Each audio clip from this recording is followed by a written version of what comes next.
I'm Gary DeMar, and welcome to Vantage Point. In this session, I'm going to be talking with Wes Moore of Evidence America, and we're going to be discussing the relationship between evangelism and apologetics.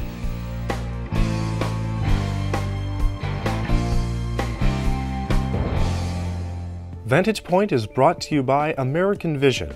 For more about the topic of today's show, check out Thinking Straight in a Crooked World. You will find it at AmericanVision.com.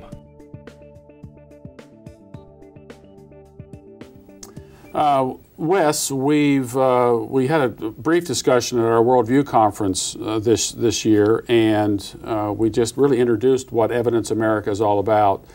And kind of for the audience, give some idea of what you see, well, a little bit of background about yourself, and then what I want you to do is talk a little bit about what you're seeing in the area of apologetics among young people.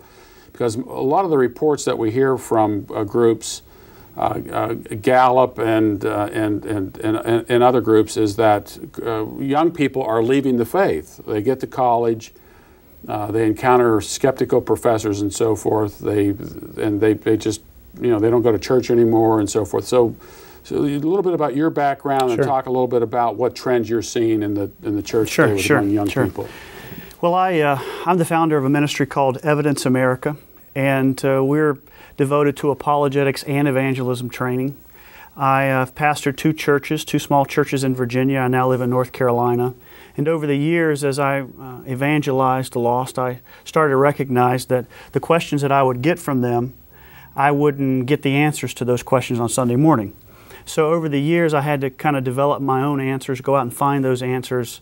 And then at some point, the Lord said, this is something that's needed in the church. We need to be able to train our people to better answer the questions that your background, though, did you grow up in the church? No, I was in the church for a couple of years when I was 10, 11, 12 years old. But no, I didn't really grow up in the church. I was lost until I was 25. Now, would you have considered yourself an atheist at the time? Yeah, I was an atheist and an agnostic. Kind of went back and forth between different types of atheists. There's the belligerent atheist. I'm an atheist, and I'm going to tell you I'm an atheist, and why you need to be an atheist too.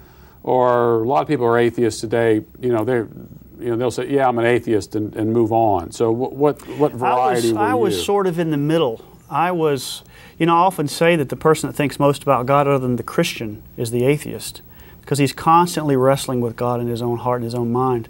So I was sort of one of those. I would try and engage people about God and his not existing, but I wasn't quite belligerent yet.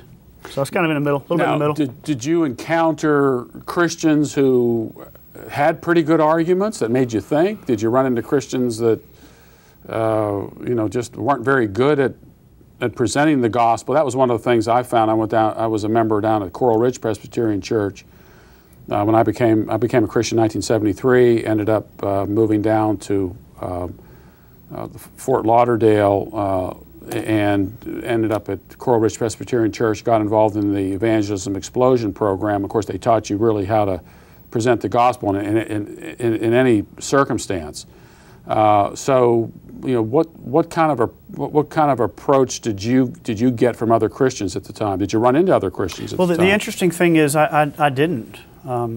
I look back and I see that there are Christians in my life, Christians on the edges of my life, but none of them engaged me for the sake of the gospel. And I never heard a good argument for the existence of God until I had found it myself. That's interesting. I was back in Pittsburgh, Pennsylvania, where I grew up, and kind of renewed friendships with high school, friends, and I had my 40th high school reunion 2 years ago, 2008, and I hadn't really seen these people in 40 years, and so as I go back, because my mother still lives there, I sit down and talk with them, and I was talking with one young lady, I guess young, we're both 60 now, but talked to her about how she was involved, I think she said, in Young Life at where I went to high school. Now, I went to a high school with probably 2,500, maybe close to 3,000 students back in 1968. And I never heard anything about it. Right. And maybe it's because we all considered ourselves Christians, because I sat down with a high school friend last year and we talked, and I mentioned, well, I became a Christian in 1973. And he says, well, we're all Christians. Yeah. And so I never really heard the gospel presented at all. We all grew up, most of us, I wouldn't say most of us, but many of us grew up in a Roman Catholic background. And we had one Jewish fellow on our street, and it was essentially, yeah, we're all Christians. He was the only one who wasn't a Christian. Oh, right. So I'm wondering if that's part of it to do, but I'm not so sure that's so much the case today. Yeah, I don't think that, I mean, certainly that's possible in areas. But by and large, what I've seen as I've started to train Christians to do evangelism is that Christians simply don't do evangelism. And I think that's one of our great weaknesses, is that we are not engaging the lost for the sake of the gospel. We have abandoned our responsibility to the Great Commission to a large extent on an individual basis. And so lost people go their whole life with Christians kind of tucked in the corners of their life, but nobody's ever engaged them. Really talked to them. And it is difficult. I remember the first time I became a Christian, I lived in a house in Kalamazoo, Michigan. I was a student at Western Michigan University. I was there on a track and field scholarship, and I lived with some really seedy characters. I could tell you stories about this group, and I became a Christian while I was in this house. And there was another fellow who became a Christian at the same time. In fact, he's in this area. I just kind of renewed our friendship after probably 30, 37, 38 years. He's come up here a couple of times, and I remember when I became a Christian, I was immediately involved in apologetics. I didn't know anything about it. I mean, I just tried to defend the faith as best I could. I had read C.S. Lewis's Mere Christianity, which was a fairly good start, but didn't know much about presuppositions and those kinds of things. And so I understand how intimidating it can be to try to engage people today, because people are more belligerent.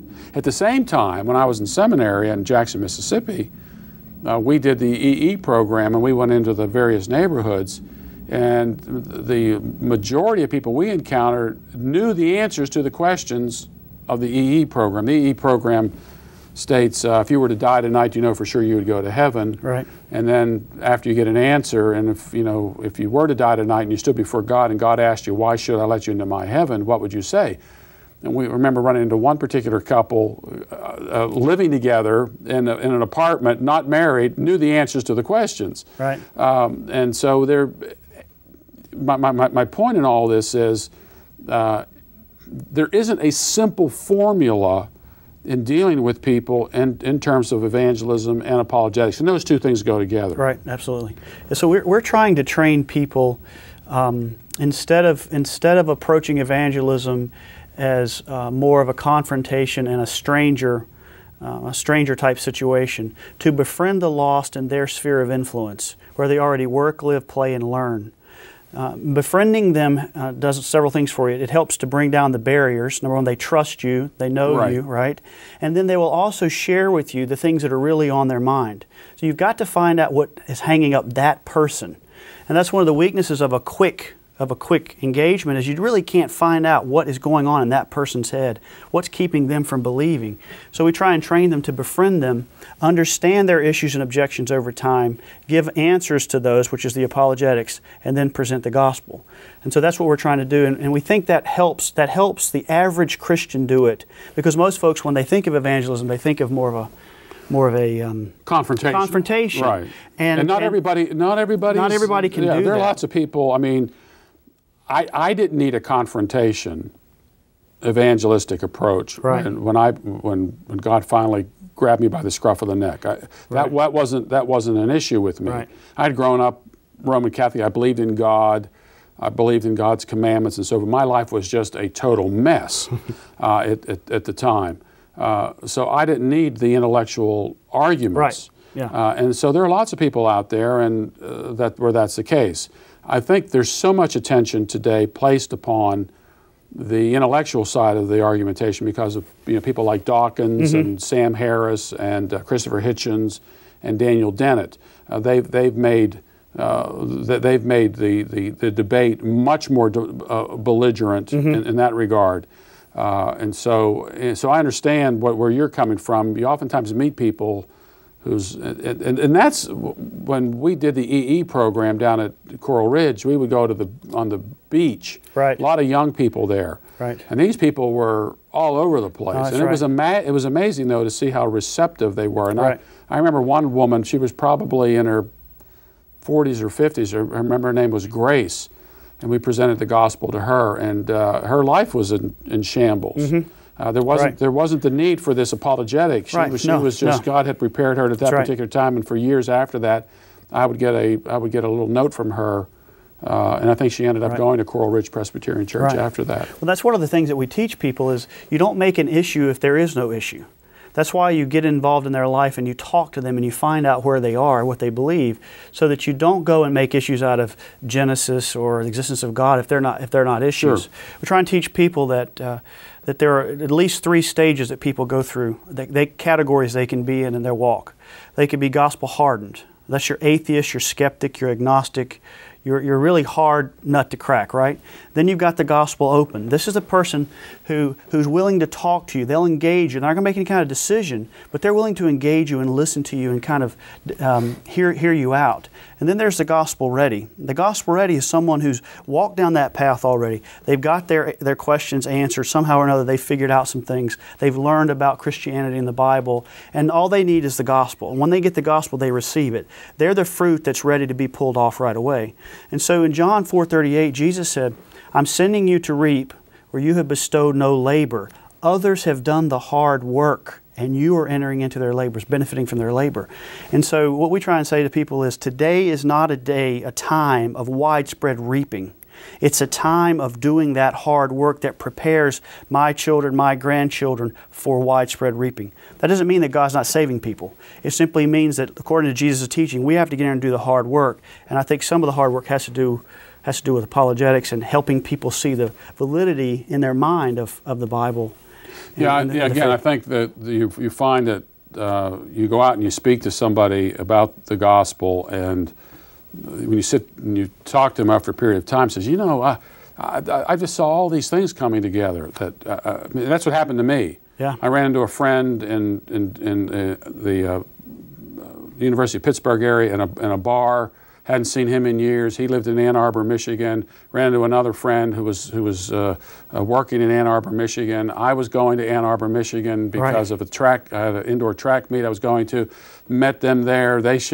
One of them shared the gospel with me. I have never seen the first guy again. This was December of 1972. Right. So not only does God bring the kind of the mind things together, but He also brings all the circumstances together as well. And the people. Yep. And in our next talk, I want to deal with the 7 laws of apologetics. Right. Because yours is not only an evangelistic ministry, but also an apologetics ministry. And so there is, in many cases, a defense of the faith related to that. And so the name of the website is Evidence America, and you can learn more about what Wes is doing at evidenceamerica.org. The number of resources that he'll talk about as well, and very supplemental to the things that we are doing here at American Vision. For more related to today's show, check out the highly rated title Thinking Straight in a Crooked World by best-selling author Gary DeMar, president of American Vision. Gary DeMar shows the power of biblical thinking and the desperate need for it in the church today. Thinking Straight in a Crooked World is designed to identify the bends in the road of ideas and repair them with biblical straight thinking, from worldview to apologetics. You will find it at AmericanVision.com. You ever see that scene? No, but I'd love to get that and put that in a, you gotta go to presentation. YouTube, the sound of one hand clapping. He reads. He says, that's the sound.